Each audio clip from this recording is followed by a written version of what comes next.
Support for this episode comes from Modern Football Technology. Modern Football Technology provides real-time opponent tendencies and self-scout while eliminating manual data entry into Huddle, DV Sport, and Exos. If you're tired of tools that are time-consuming to learn and perform inconsistently at best, then we recommend Modern Football for a fresh perspective. Schedule a demo today at teammofo.com to see a battle-tested tool that's proven to perform and deliver value. Mention Coach and Coordinator Podcast or use the coupon code CC10 to receive 10% off your first year. And listen to our recent episode featuring Folsom High School defensive coordinator Jordan Ersick to learn more about how the 2023 California State Champion uses modern football to dominate their opponents.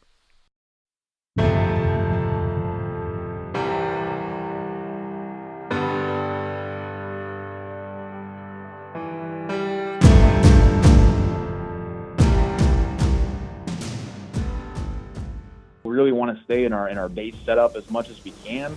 And we certainly have different change-ups, or if there's something that we might anticipate where we can send an extra guy, but we just feel like the information that they know is a little bit more important than us as coaches trying to force them into a play. Matt Tschetter is the defensive coordinator for Wartburg College, who led Division III in rushing defense while also recording the most interceptions. They ranked in the top 25 in most defensive categories. Today we dig into what Wartburg does in order to set their players up for success on defense. Coach Tschetter was influenced by several of our past guests, including Louisiana Tech defensive coordinator Scott Power, Randolph-Macon head coach Pedro Arruza, and retired Wisconsin-Platteville head coach Mike Emendorfer. Coach shares his beliefs that really are the philosophy and tenets of their defense. He talks a little bit about their 4-3 structure, and then shares how they excel in both the run and the pass. What you see on tape is a direct reflection of what you teach and how you teach. Video is important, but if you don't teach well, you're not going to like what you see on your video. First Down Playbook has been helping coaches teach better for 13 years. It allows you to present installs, playbooks, and practice cards in half the time with NFL quality. Coaching tools like video pairing, a player app, practice schedules, and wristband sheets have made First Down Playbook a program management system with everything in one place. If you're in a position of leadership with your football program, receive a free 1-week look at First Down Playbook. Call them at 512-814-6158 or visit them on their website or social media.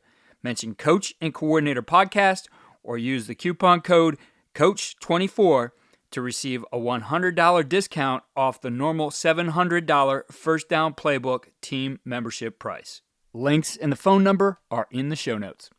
We're going to talk defense today on the Coach and Coordinator Podcast, and we'll be talking with the leaders in interceptions and rush defense in 2022 in Division III, their defensive coordinator, Matt Tschetter, who's in his 6th year at Wartburg. So, Coach, it's great to have you here on the podcast. Thanks for having me. I'm really excited to share with what we do here and hopefully something useful for the coaches out there to sink their teeth into. You guys did an excellent job on defense, just statistically, definitely a top 25 in almost all categories. As I said, you led the nation in interceptions, you led the nation in rush defense, and then just running down the list, scoring defense, you were 6th. Total defense, you were 13th. Third down, 19th. Red zone, you were 8th. 11th in defensive touchdowns. So you guys were clicking on all cylinders in all phases of the defense. But let's talk a little bit about the philosophy that builds that. So for you, what are the core tenets of your defense that you build this on? It starts and ends with the guys that we have in this program, and doing the work on the front end and in the recruiting process and really getting to know these guys and, what makes these guys tick is really important to us. So having the right fits, for both us and them is really important. And the guys in our program right now, they're super highly motivated. They're very self-motivated.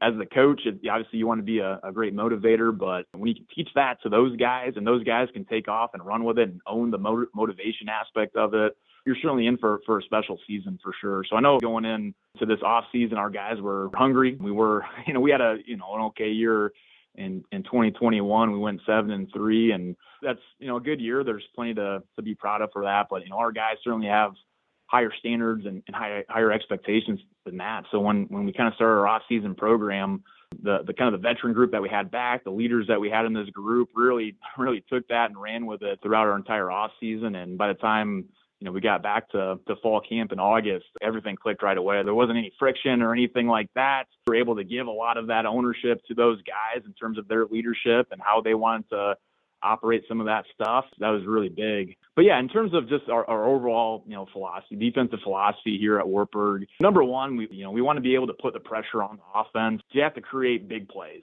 And obviously we don't want to give up big plays, but we want to put the pressure on, and we want to be able to play fast and obviously play physical. When we talk about playing fast, that's certainly, the speed aspect of that. Physically, how fast you are is important, but also just mentally being able to play fast. And so us as coaches, certainly we have different, calls and change-ups and all that good stuff that we can throw out there, but we don't want to overload those guys with so much information that they can't maximize their full potential as players. We really try to simplify things as much as possible for them. And so that way, like I said, they can mentally play fast, and also when they mentally play fast, then they're going to look a lot faster. And then the next one is being relentless. We talk to our guys all the time. Hey, play with great effort. Play with great energy. Play with passion.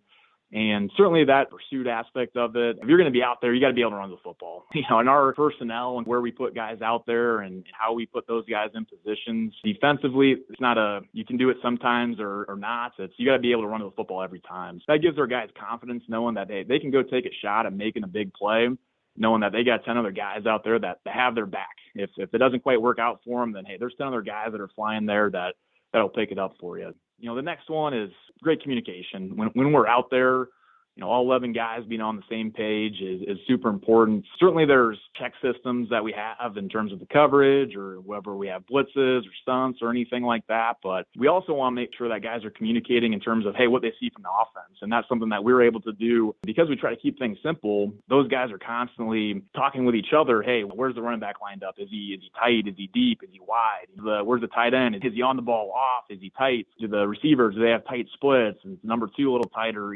Those types of things. So we're constantly talking to each other, and we have that awareness and that communication aspect of just getting all 11 guys on the same page is a big thing for sure. And then obviously we want to be assignment sound. We want to be able to be disciplined, and we tell our guys, hey, you know what, you've got 1/11th of a job to do. And if all 11 guys are doing their 1/11th, then we'll be in good shape. Our guys aren't overcompensating for somebody else or anything like that. They trust each other to do their jobs and being disciplined. And then a really big one, and something that we really focused on and maybe even changed a little bit coming into this year, and it's probably going to touch on some of the stuff we're going to get to later, but we really want to focus on the fundamentals and technique, and not just what we're doing, but how we're doing. And that's something where the three areas that we really focus on when it comes to those fundamentals are tackling, block defeat, and creating turnovers.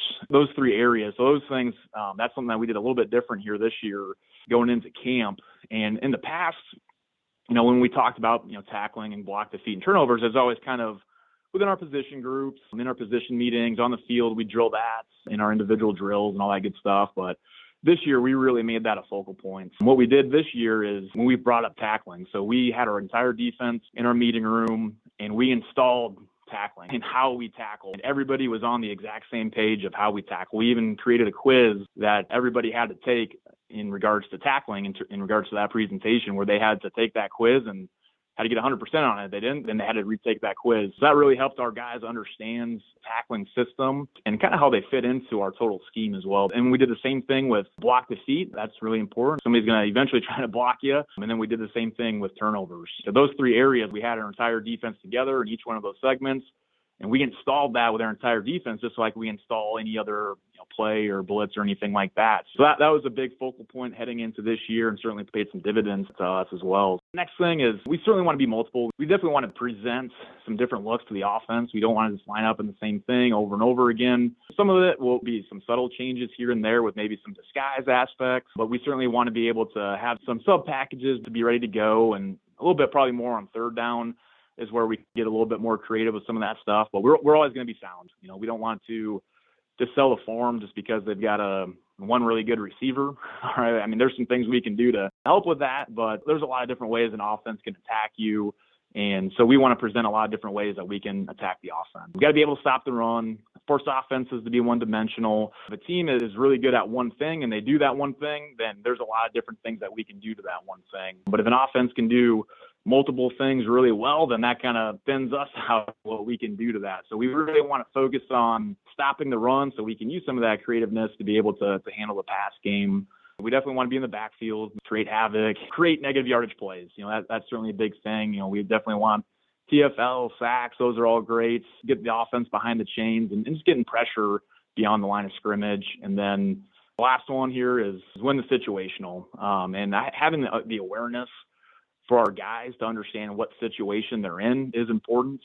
For example, if it's a certain down and distance, so if it's 1st and 10, hey, we want to hold the offense to 3 yards or less. And our guys know, hey, our goal here on 1st down is to hold them to 3 yards or less. And if it's 3rd down, hey, it doesn't matter if it's 3rd and 20 or if it's 3rd and inch. We're going to be really aggressive in trying to get off the field on 3rd down. That's a really important down for us. And then certainly the red zone goal line area is another area that we kind of modified going into this year. And we spent a lot more time in that area in practice preparing for our opponent on Saturday. And obviously, when you just look at offenses, they score most of their points in that area of the field. So that's a really crucial aspect of it. So we spend a lot of time in that area of the field.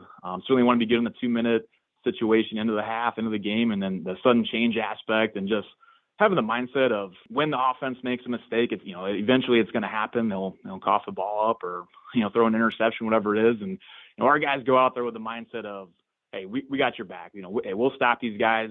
We'll get you guys the ball back. And just having that mentality in that area of the field. So those are all things that we constantly reinforce throughout the entire year and emphasize, whether that's in practice, replicating some of those situations, or in the meeting room, or just with our entire defense together, making sure that, hey, we're on the same page when it comes to all of these areas.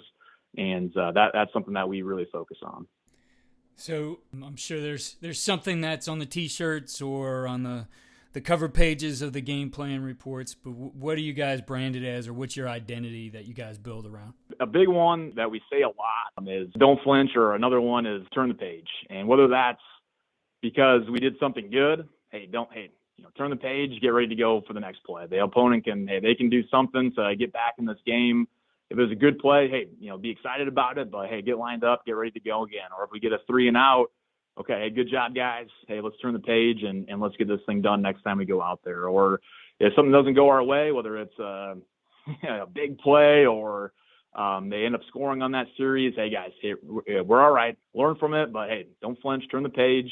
And let's get back out there and have our offenses back when we do it. So, and just having that mentality of just being the tougher team, and being the tougher team, certainly there's the physical aspect of being the tougher team, but also just the mental aspect of being the tougher team. When things go well, turn the page. If things don't go well, turn the page. There's always another opportunity, and we're always in the fight. So now you mentioned that you're multiple. You want to be multiple in what you do, but where's the structure start for you? What do you guys base out of?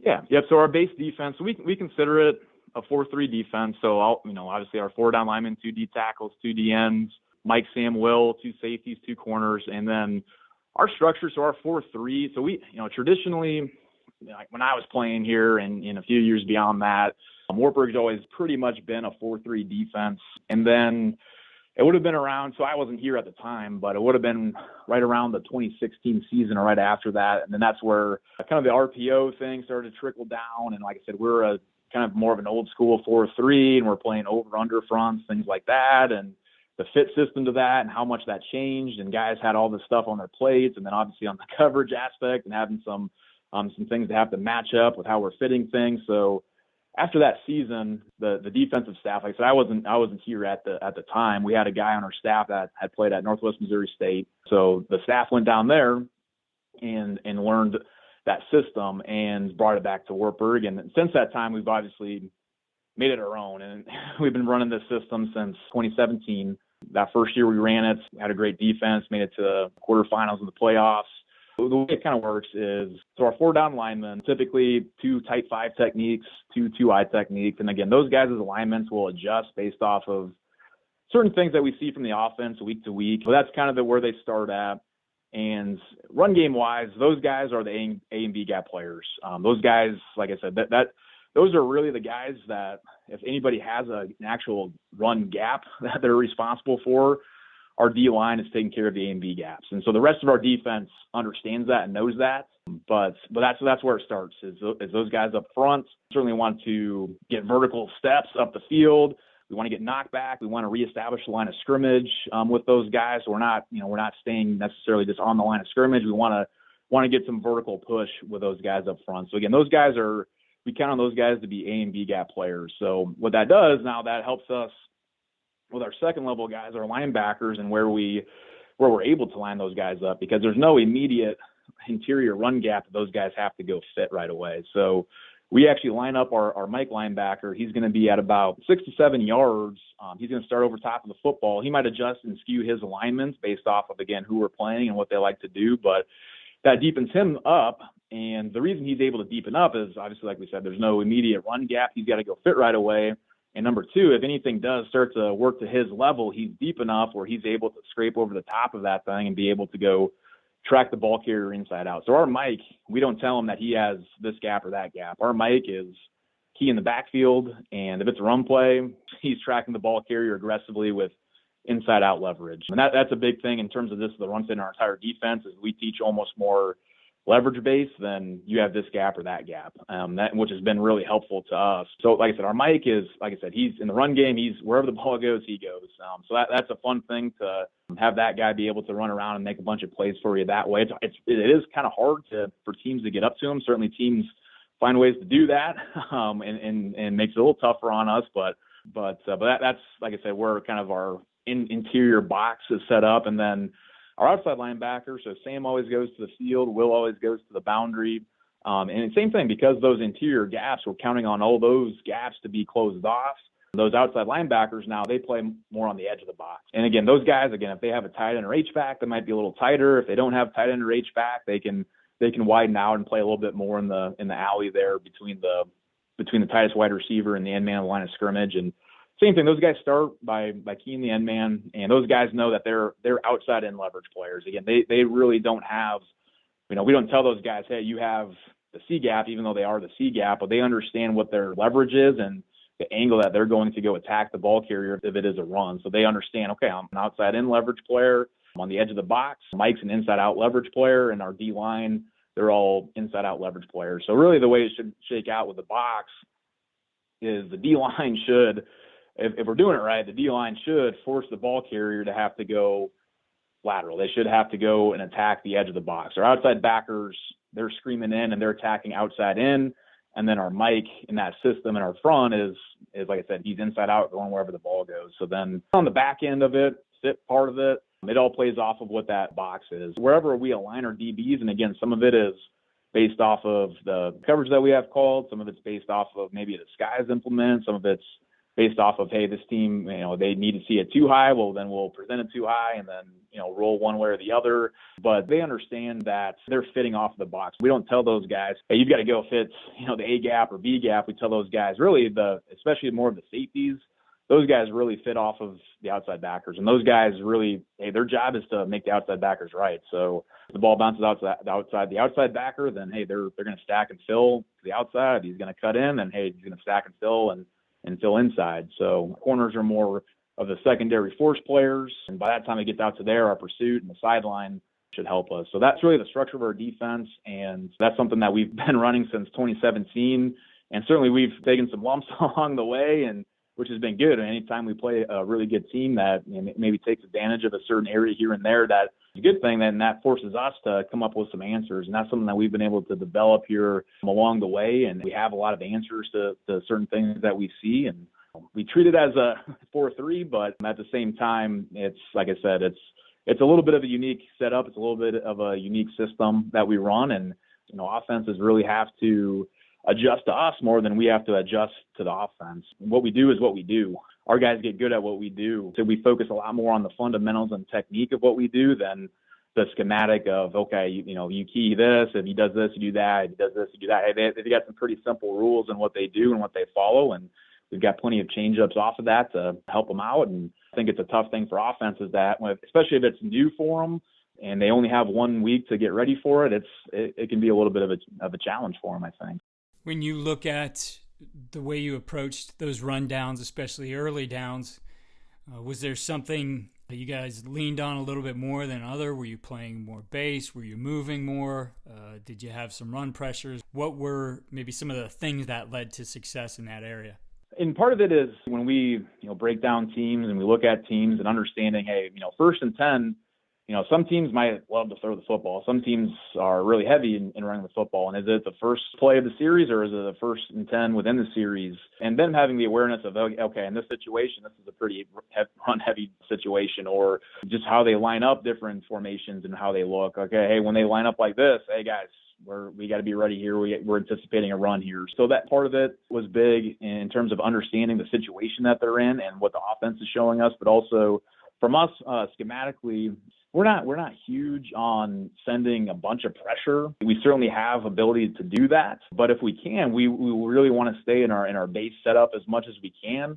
We certainly have different change-ups, or if there's something that we might anticipate where we can send an extra guy, but we just feel like the information that they know is a little bit more important than us as coaches trying to force them into a play. There's certainly been years here where us as coaches have really tried to force them into, hey, this is what we think we're going to get. Okay, let's run this particular play. And sometimes it works out great, and sometimes, you get burned by it. So presenting them that information so that they have the awareness of it, pretty big. And then, we certainly have different run stunts that we can run. There's a lot of really cool things that we can do, whether it's, we're not big into horizontal movements up front. That was something that we've done in this defense before, but for us, we don't want a ton of horizontal movement up front, because when you look at, it's all about eliminating space and knowing where your help is ultimately. So when you slant and move guys laterally, sometimes it works out for you and that's great, but sometimes it opens up more space and guys are, fighting reach blocks and things like that. And that's not what we want. We don't want to open up space. So as much as we can, like I said, we want to try to get vertical push, or if we do have some sort of a movement, it's not necessarily a lateral movement as much as it's being aggressive up the field in what we do that way too. So we certainly do like to mix those in, and that helps obviously keep the offense off balance. If you just line up in this front, and especially if you're playing a really good team, a really physical team, then hey, they know where you're going to be and they're going to tee off on you. And obviously when that starts to happen, then we have answers for that. But if we can kind of get ahead of the curve there before that starts to happen and keep guys guessing a little bit, that certainly is a big thing to be able to throw in there. And absolutely, whether that's on 1st and 10, 2nd and 5, certainly 3rd and short is a good situation where, hey, we're just getting vertical push, we're coming after it, or hey, we're going to have a quick movement here or there, get up the field. Those are all things that we certainly want to be able to mix in, whether it's, like I said, the flow of the game, something's happening that we want to adjust to, or just being able to, like I said, throw it in there as a little bit of a change up for the offense so that they're off balance too. And that's what we want to be able to do, is keep offenses off balance. So when a team's that good at shutting down the run, it seems, okay, we got to go to the air. But that's also not a good idea against you guys. You led the country in interceptions with 29. 2 of them were taken back for touchdowns. And also on the pressure side of it, you guys were number 11 in sacks with 3.43 per game, 48 on the year. So the coverage side obviously is something that stood out, and being able to take that many out of the air. But you're also getting after the quarterback there too. So talk to us a little bit about your pass defense, especially on that side, and being able to be so savvy about the interception side of things. So something that we constantly look at and evaluate is, what are our guys good at? We don't want to just force them into this defense just because that's what we believe is the best defense. Some of it, there's a little bit of that to be able to, structurally do what we want to be able to do, but ultimately, it's hey, what are our guys good at? Last year, we basically had 4 seniors playing DB for us, and they were all really good athletes, quick. They're really good at being able to match guys up. We could play a lot of, whether it's man or some press match quarters, things along those lines. Those guys are good at it, and so we were able to count on that to be able to get it done in the past. And then so going into this year, we had 4 brand new starters in our defensive backfield. So it really kind of started when we were able to get with these guys in our spring ball. And really for us, a big focal point was understanding, hey, what are we good at? What can we emphasize and really continue to develop here with the guys that we have here? So when we got those guys out there in spring ball, looking at those guys, they were really good at being able to play zone coverage. And that was something that heading into the season, and really kind of, especially when we really found that out, and even in spring ball, that was something that we really emphasized was being able to play some zone. And we still have the ability, just because it's kind of a little still part of our DNA to be able to match guys up. And we can do that anytime we want as well, to be able to throw that in. And that's always a nice change up. But like I said, that was something that, hey, our guys really understood it. They understood the process of being able to play zone across the board, whether it's, we played a ton of, obviously, cover 3 this year was a really big one for us, but whether it's, cover 2 or some other variations of some different cover 3s that we ran, or a variation of maybe some actual quarters, things like that we threw in there. Their understanding of that was a really big thing. And we looked at that and we're like, okay, these guys are pretty good at that. So like I said, we spent a ton of time. We invested a lot of time into that, whether that was from individual drills, or that was from, doing some 7-on-7 stuff, wherever we were able to do in spring, coming back into the fall. And so we really told our guys the best chance that we're going to have this year, for us and what we're good at, we're going to need to be good playing zone coverage. So like I said, those guys really took that in stride. And obviously when you play zone, it can kind of factor into the run game, and sometimes you're not quite as good in the run game. So that really helped the front guys understand how important it was to dominate up front as well. But when you play zone, then we were able to mix some things up, and who's going to be our underneath dropper, whether it's we're going to drop somebody from the box, we're going to bring somebody down from the backfield, and changing that up and where guys are dropping to is a big thing. And anytime you focus a lot more on the zone aspect of it, you think about where their eyes are at in the pass game, right? When you're playing a bunch of man match coverage, you got guys locked down, but their eyes are on their man. When you're playing a bunch of zone coverage, their eyes aren't necessarily on the man as much. Sometimes they are, but most of their eyes are on the quarterback. So when your eyes are on the quarterback and being able to see where he's looking, being able to break and drive, or we're trying to melt and close windows down, and being able to go and make plays on the ball and not necessarily just go make plays on the man. And so that philosophy, like I said, I don't think we came into the season thinking we're going to have, 29 interceptions or anything like that, but they understood, why we needed to do it. They understood the process of it. So like I said, anytime you're more of a zone type of a team, that just is going to amplify the amount of times that you're going to be able to make a play on the ball. And going into the season too, we kind of did a pretty cool thing with our D-backs because they had more opportunities for it. But we actually, every week we had a competition to see who could get the most interceptions during practice. We kind of tallied it up, and guys were competing, whether, like I said, we're doing 7-on-7 or a scouted period, or we're going against the offense, whatever it is. We kept a tally. And so obviously guys are trying to compete, and they're getting good at being able to break and drive and go make those plays, or taking the shot at going and getting an interception because they know, hey, I want to be the guy that's going to win that category for us this year. So adding that into it. And the cool thing was too, is that if they could intercept it and they dropped it, then they get negative points.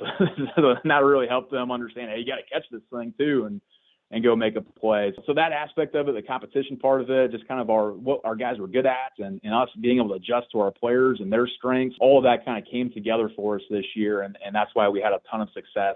The guys up front, whether bringing some sort of a pressure, especially in that third down area where we kind of had a little bit more of a sub package out there, and what we were able to do up front with those guys, and obviously just the amount of change-ups that we could have in those coverage systems were enough for us to where we were able to take the quarterbacks, maybe his first read or his first look away. And that was always a big thing when we were game planning, was, okay, where's this quarterback want to go with this thing? Or, when you're breaking down their offense, say, what type of coverages are they going, and what are they seeing? Okay, when they see this coverage, this is where the quarterback likes to go with it. Or if they're targeting a certain receiver, okay, we know, hey, we've got to take away that first look and give our guys enough time to be able to get to the quarterback. So the quarterback can't just dump it off real quick or throw a quick pass or whatever it is. So take away that first look, and then we tell our guys, whoever it is, whether we're sending the backer, obviously our D-line, whoever it is, you got 3 seconds or less to the quarterback. And it's not always pretty. Get pushed, get pressure, get in his face, apply that force, trash the pocket. Don't give him, one thing we always talk about with our D-line is we don't want to open up skelly windows, whether we're in our base defense or even if we're setting some pressure. And like I said, sometimes teams want to get really exotic with their blitzes and all that good stuff, which is cool. And maybe you get a free guy to the quarterback, but you're also opening up these big windows for the quarterback to either throw through. He's got a clean look, or he's just going to step up and tuck it and run and go, pick up a bunch of yards that way. So that's something that we really emphasize. So you mentioned running a lot of cover 3. I imagine teams try to take advantage of that. So it would seem 4 verts obviously is one people go to right away if it's in your package. But what did you see a lot of? What did you feel like you really had to prepare your guys for week in and week out? 4 verts, cover 3, yeah, that's our guys knew that when we talked about, hey, we're we're going to play some cover 3 this year. Our guys understood, okay, hey guys, you're going to see 4 verts and being able to handle that. So there's some certain things that we can do in our cover 3 where we can either match some of those things coming through our zone a little bit and carry some of that stuff out, which, is good when teams want to run, just a bunch of verticals through there and everything like that, and being able to, obviously, hey, we're heading into a zone, but also understand that, hey, if you're getting a certain route through your zone, hey, let's latch on that thing and match it. And then sometimes that cover 3 might even turn into a cover 1 and what you want out of that. So that's kind of a way that we're able to do that. We don't always have to match it. We can also simply just zone it off if we're not getting a bunch of 4 verts or anything like that. But we have ways that we can actually match some stuff out of cover 3 to make sure that we're taking care of all those vertical threats. And then certainly awareness, so our guys understand too, is that, there's certain sets and there's certain things that the offense presents to you where, hey, if they have, a bunch set and they're all squeezed in there, a lot of teams like to condense their formations and squeeze things in there a little bit. Well, that's really tough to run 4 guys vertical. There's not too much space for them to be able to do that. So then, hey, understanding, hey, okay, well, here we're not going to need to match things up in our cover 3 out of that. So let's zone it off, that sort of thing. So that comes down to the communication aspect of it too, and understanding, hey, what type of split if they, if they're going to run a vertical route, where are they lining up their guys? And if they're not running a vertical route, if they're tightening some things in or whatever it is, you don't have to anticipate a vertical route. And it comes back to our corners a little bit. If they're the deep third, then hey, we got to own the fade. We don't tell them, hey, you got to own the hitch, and then tell them, hey, you also have to own the fade. So those guys understand, deep is the deepest, stay on top shoulder, getting a vertical route, hey, get on top shoulder, squeeze at the sideline, make it as small a pool as possible for the quarterback to dump that thing into. So those are kind of some aspects to that. Knowing that we're going to get into that, we practice that a lot and get good at it. Hey, curl flat's always a big one that teams like to throw at you. Or a lot of teams, too, just like to run a lot of hitches. It's a lot of things across the board. And, wherever you're dropping your extra guy out from, getting deep or anything like that, hey, then that's the hitch you throw it to. So to kind of combat that, too, is that, we have general landmarks and where we want to be able to drop guys and all that good stuff. But one thing we tell our guys, you should never end the play on your landmark that we give you. Those guys are constantly being able to move, melt, whether it's off quarterback vision, or sometimes we'll even tell guys, hey, this week, this is where that team wants to hit, curl flat, and where that curl is going to be. Okay, well, we're just going to drop to where that curl is going to be and break and drive on the flat and break and drive on the underneath stuff. And certainly, hey, we tell our guys, hey, 5 yards or less. We're not trying to match guys up through 5 yards or less. Like, hey, we can, if it's certain down and distance, obviously we feel good about it. Hey, we'll break and drive and tackle that thing and force teams to have to go the long, hard way on us and force teams to have to stay patient on us. Eventually, the offense is going to make a mistake. Eventually there's going to be an incomplete pass somewhere along the lines, or they're going to whatever, even hand the ball off. Hey, great, we're our rush defense, we feel good about that. They'll make a mistake. I mean, making a team have to put together 15, 18 play drives. That's what we want to do as our defense for sure. Coach, I really appreciate you sharing some of the details behind how you guys do things, not necessarily all the different schemes you had today, but the how of it, I think, applies to every defense out there. So thank you for sharing how you guys became the number 1 rush defense and the number 1 in interceptions. For our listeners, what's the best way to connect with you? Email address is matt.chetter. Last name is spelled not like cheddar, so it's TSCHETTER@wartburg.edu. Twitter is coach_Tschetter. Yeah, those would be the 2 best ways to get in contact with me. Coach, I really appreciate you taking the time. Definitely look forward to what you guys are going to do here in 2023. All right, thank you very much for having me. It was great chatting with you, and really appreciate it.